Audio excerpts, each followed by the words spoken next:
Bonjour à toutes et tous et bienvenue sur cette toute nouvelle vidéo qui est une critique de la série X-Men 97 disponible sur Disney+ depuis déjà quelques mois. Pour ceux qui ne me connaîtraient pas, je m'appelle Thomas, j'ai fait des études en animation, je n'ose pas dans l'animation actuellement, mais je travaille sur certains projets et également sur cette chaîne YouTube où je parle d'animation. Si vous appréciez l'animation, je pense que cette chaîne pourrait vous intéresser, je vous invite donc à vous abonner et à découvrir certaines de mes vidéos que j'ai déjà sorties. Cette critique de X-Men 97 n'aura pas une forme de rétrospective, ça va être une vidéo qui sera assez courte où je vais simplement donner mon avis sur le produit afin que vous puissiez le visionner si ce n'est pas encore le cas. Ça fait un moment que j'ai vu la série puisque je l'ai découvert quand elle est sortie et par conséquent je ne vais pas faire de section spoiler, déjà pour permettre aux gens de découvrir la série s'ils l'ont pas encore fait depuis le temps qu'elle est sortie, simplement leur donner envie de la découvrir, et également parce que je me rappelle en grande partie de l'histoire mais plus vraiment dans les détails pour être honnête, et je n'ai pas vraiment le temps de revoir la série, mais ça me tenait à cœur d'en faire une vidéo. Tout d'abord un peu de contexte. Marvel Studios, propriété de Disney, a commencé à utiliser la plateforme Disney+ pour des séries live, mais a également annoncé la série What If, série d'animation aujourd'hui en 2 saisons, une troisième est en préparation et serait probablement la dernière, qui revient sur des éléments de l'univers des films, mais différemment dans des univers parallèles. Concept assez intéressant que nous retrouvions déjà dans les comics. Libre à chacun de dire si le concept est utilisé de la bonne manière ou non. Moi, j'ai beaucoup apprécié cette série,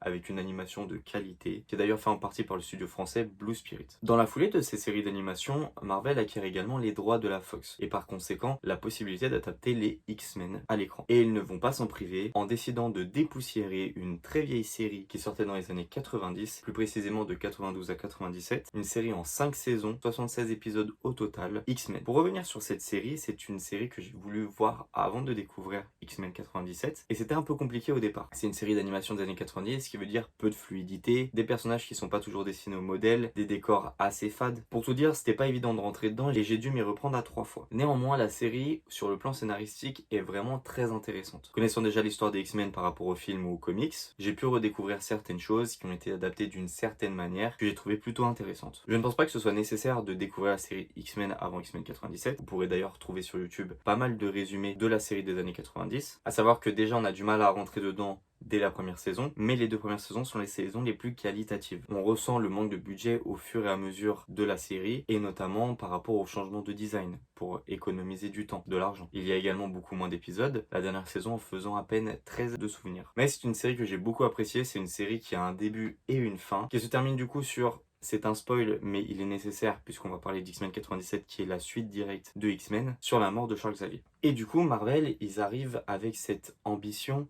de créer quelque chose restant dans l'ADN de la série des années 90, mais en la modernisant, ce qui donne un rendu hyper intéressant. Mais on va d'abord parler du plan scénaristique. C'est incroyable. De toute manière, sur tous les plans, c'est ce que je vais vous dire à chaque fois. Mais au niveau du scénario, on se retrouve avec une équipe d'X-Men qui est brisée, qui ne sait pas comment s'y prendre. Charles Xavier, qui était leur leader, est parti. Sauf qu'il s'avère qu'il a légué toute l'entièreté de l'équipe des X-Men à son pire ennemi, Magneto. Magneto qui est dans une phase de rédemption et qui va vouloir prendre le relais de Charles. Scott n'est pas forcément en accord avec les décisions de Charles Xavier avant de mourir, et du coup va s'en suivre une scission. Scott qui ne se sent pas à l'aise à gérer les X-Men, Wolverine qui va se sentir trahi, certains X-Men qui vont suivre Magneto en faisant confiance à Xavier. Et la série, elle aborde exactement les thèmes qu'on adore retrouver dans les X-Men, que ce soit dans les comics ou dans les films quand ceux-ci sont bien faits. On retrouve ce message fort par rapport aux personnes opprimées. Ici, ce sont des mutants, mais ça pourrait être des personnes d'origine différente, de orientation sexuelle différente, d'opinions différentes. Et on a vraiment des moments très forts, très percutants, qui m'ont laissé bouche bée à certains instants. Je parle notamment de l'épisode 5, qui reprend un passage très important des comics récents, qui est le massacre de Genosha. Genosha qui est le pays que Magneto avait fait grandir, où il voulait retrouver sa rédemption, sa paix, et je vais pas spoiler ce qui va arriver là-bas, mais vraiment quand j'ai vu cet épisode j'étais complètement choqué. La série elle ose, elle amène de la violence, elle amène parfois un peu d'érotisme également. Quand je dis ça c'est toute proportion gardée puisque c'est une série qui reste à destination des enfants, ne vous inquiétez pas du tout là-dessus, mais il y a des jeux de séduction et il y a quand même un petit peu de violence, notamment une scène qui se passe au début du 10e épisode si je dis pas de bêtises, et qui concerne Wolverine et Magneto. Si vous avez vu la série vous savez de quoi je parle. Donc la série elle va oser, elle va pas se contenter du minimum, et ce n'est pas une série, même si les enfants sont un public cible, qui va se contenter du minimum possible pour juste faire un divertissement pour enfants. Je pense d'ailleurs que la vraie cible ce sont plutôt les adolescents. En plus de ça, on a les 3 derniers épisodes qui sont partie 1, partie 2, partie 3 et qui nous montrent un méchant qui est assez intéressant pour le coup, que je connaissais pas du tout des comics et que j'ai pris plaisir à découvrir, qui a vraiment une ambition maléfique qui peut être comprise, et c'est ça aussi qui est bien chez les méchants des X-Men. Le relationnel entre Cable et Jean Grey qui n'est pas sa vraie mère, et du coup coup, ils vont devoir apprendre à s'aimer, à se faire confiance. Je trouve ça vraiment, vraiment très fort aussi à certains instants. Vraiment, je trouve que sur le plan scénaristique, la série, elle est vraiment super bien gérée. Et ça m'a beaucoup étonné parce que même si j'ai trouvé la série X-Men assez bien sur le plan scénaristique, l'importance des thèmes est multipliée par 10. Et la tension qu'on va ressentir à certains moments, les émotions par lesquelles elle nous fait passer, vraiment, je trouve que c'est vraiment réussi. Donc rien que pour ça, de toute façon, c'est une série que vous devez découvrir. Mais parlons également de l'animation, parce que le plan graphique, forcément, c'est ce qui bloquait sur la série des années 90 pour moi au départ. Autant vous dire que là, du coup, je m'attendais beaucoup à avoir des plans assez fixes, peu animés. Je sortais de la série des années 90 et je ne savais pas à quoi m'attendre. Je sais pas si j'ai encore la vidéo parce que j'avais hésité à la sortir sur TikTok. J'étais bouche bée devant le premier épisode par rapport à la qualité de l'animation. C'est quoi cette dinguerie? Non, parce qu'en fait, je viens de taper toute la série des années 90, qui est intéressante, même si elle a baissé en qualité au fur et à mesure. Je viens de lancer X-Men 97. C'est quoi cette dinguerie? Non, parce que je veux dire, le ton était déjà un peu sérieux et tout, ça m'avait étonné pour une série des années 90. Elle a beaucoup de fans, moi perso, je l'ai jamais regardé quand j'étais petit. Là, je viens de lancer quelque chose, le ton est beaucoup plus sombre. La qualité d'animation, elle est incroyable, les décors sont fous. En fait, ils ont pas réadapté, ils ont fait un globe de malade. Ils sont pas du tout basés, genre, ils gardent un esprit années 90, dans le style et tout, mais putain, qu'est-ce que c'est beau.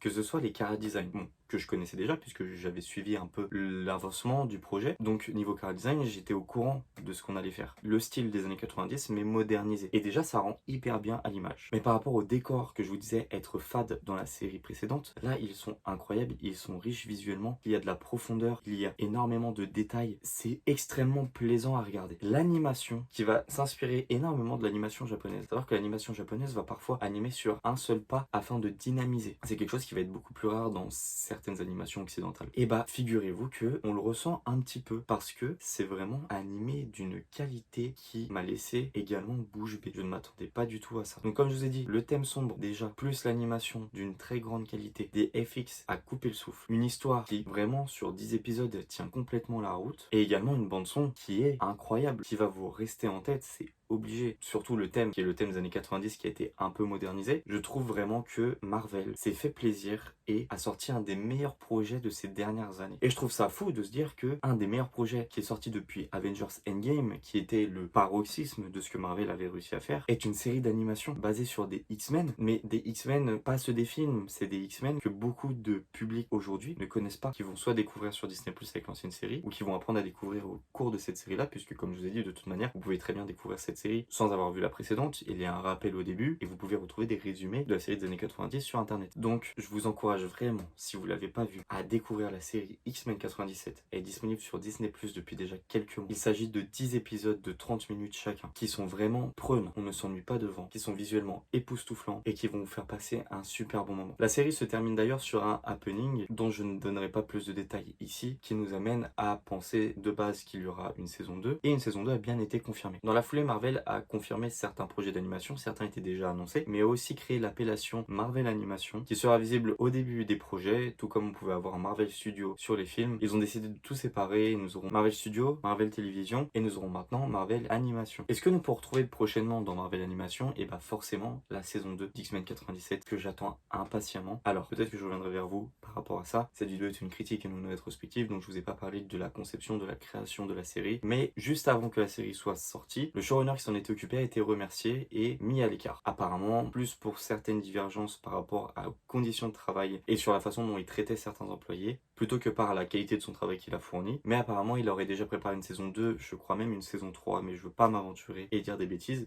qui serviront de base et qui seront exploitées par d'autres créateurs. Nous pourrons retrouver également la saison 3 de What If, qui devrait sortir soit en fin d'année, soit en début 2025. Nous aurons également la série Spider-Man, qui a changé plusieurs fois de nom, donc je ne sais plus exactement ce que c'est. C'était Freshman Years de base, qui devait expliquer l'origine de Tom Holland, puisqu'on le découvre dans les films 6 mois après qu'il ait été mordu par l'araignée. Là, on aurait dû découvrir toute son histoire depuis le début, mais c'est une histoire qui a évolué. Et en fait, il s'agirait d'un variant dans un autre univers qui se fait recruter non pas par Tony Stark, mais par Norman Osborn. Et il rencontrera énormément de méchants cultes de Spider-Man, notamment le Rhino, l'Homme Sable, le Lézard, Octopus, etc. etc. C'est une série qui peut m'intéresser, mais qui visuellement me semble assez bizarre. J'attends de voir un trailer pour savoir quoi en penser. J'ai peur qu'elle soit destinée aux enfants celle-ci, vraiment les enfants en bas âge, et qu'elle soit assez simple. Faut savoir que les dernières séries Spider-Man en animation, c'était vraiment pas la qualité. On a aussi également une série qui va sortir, je crois, en 4 épisodes sur plusieurs Black Panthers différents et nous découvrirons leur évolution au travers de l'histoire. Une série aussi qui me paraît assez intéressante. Ce qui est bien, c'est que Marvel ne fait pas un seul style qu'il va reproduire à chaque fois. Selon ses projets, il va créer de nouveaux styles, un nouvel univers visuel, ce qui je trouve est une très bonne chose et qui nous permet de ne pas faire redite avec d'autres projets. J'ai vraiment hâte de voir ce que Marvel va nous réserver par la suite. Je suis passionné par la Maison des Idées, je trouve qu'ils ont créé des histoires fantastiques en comics, que certaines adaptations en film étaient fabuleuses, et si l'animation peut être du même acabit, moi je prends, c'est que positif. Je vous remercie d'avoir suivi cette vidéo, et si ça vous a plu, je vais vous demander de liker et de vous abonner. C'est grâce à ça en fait que la vidéo sera mise en avant et qui va me permettre d'avoir plus de viewers et également plus d'abonnés au fil du temps. Donc c'est grâce à vous si je peux grandir et je vous en remercie beaucoup. Vous pouvez également me laisser un commentaire et partager la vidéo à une personne à qui vous voudriez donner envie de découvrir la série X-Men 97. Je vous remercie une nouvelle fois d'avoir regardé la vidéo en entier et d'être arrivé jusqu'ici et je vous souhaite une très belle journée, une très belle soirée et à bientôt.